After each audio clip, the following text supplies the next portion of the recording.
చెప్పండి ఇప్పటికే మరి తెలంగాణలో కాంగ్రెస్ పార్టీ అధికారంలో ఉంది కదా, ఇప్పుడు దీనికి సంబంధించి ఈ యొక్క బూత్ లెవెల్ కార్యక్రమానికి సంబంధించి సమావేశం కూడా ఏర్పాటు చేశారు. మరి వచ్చేటువంటి పార్లమెంట్ ఎన్నికల్లో కాంగ్రెస్ ప్రభావం ఎలా ఉండబోతుంది అంటారు? వచ్చే పార్లమెంట్ ఎన్నికల్లో కూడా ఖచ్చితంగా కాంగ్రెసే గెలుస్తుంది.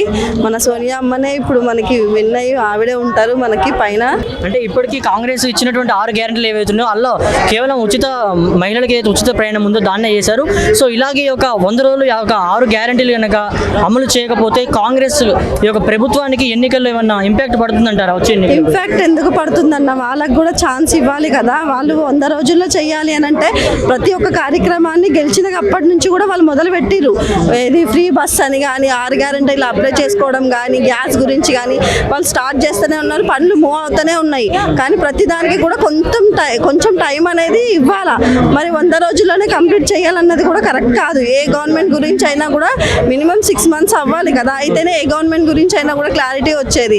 వచ్చి రాగానే 100 డేస్లో పని చేయాలి అని అంటే వాళ్ళు 10 సంవత్సరాల నుండి ఏం పని చేశారు? వాళ్ళు 10 సంవత్సరాల నుండి చేయని పనిని 100 డేస్లో చేయమంటున్నారు.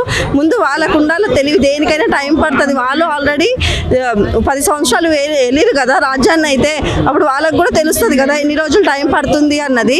100 డేస్లో చేయాలి అనేది అయితే వాళ్ళు అనడం కరెక్ట్ కాదు. ఆల్మోస్ట్ కాంగ్రెస్ ప్రభుత్వం అయితే 100 డేస్లో చేయడానికి అన్ని విధాలుగా కృషి చేస్తుంది.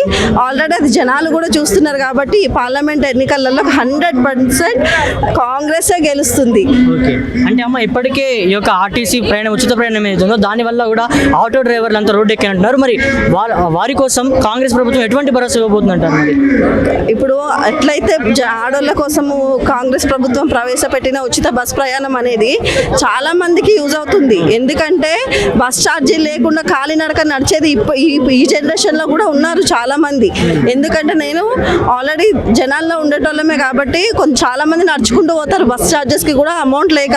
కాబట్టి అది ఆడోళ్ళకి ప్లస్, అదేం మైనస్ కాదు. పథకం అనేది ఆటో వాళ్ళకు కూడా రేవంత్ అన్న జర ఆలోచించి ఆటో వాళ్ళకు కూడా భరోసా ఇస్తే చాలా బాగుంటుంది. ఆల్రెడీ వాళ్ళకి ఇన్సూరెన్స్ అనేది అమలు చేసిర్రు. అలాగే వాళ్ళకి జీవన ఉపాధికి ఏదైనా కల్పిస్తే వాళ్ళకు కూడా కొంచెం ఉపయోగపడినట్టు అవుతుంది. ఎందుకంటే వాళ్ళు కూడా నష్టపోవద్దు. ఎందుకంటే వాళ్ళకి ఫ్యామిలీస్ ఉంటాయి కాబట్టి వాళ్ళకు కూడా ఏదో ఒకటి చేస్తారన్న భరోసా అయితే ఉంది.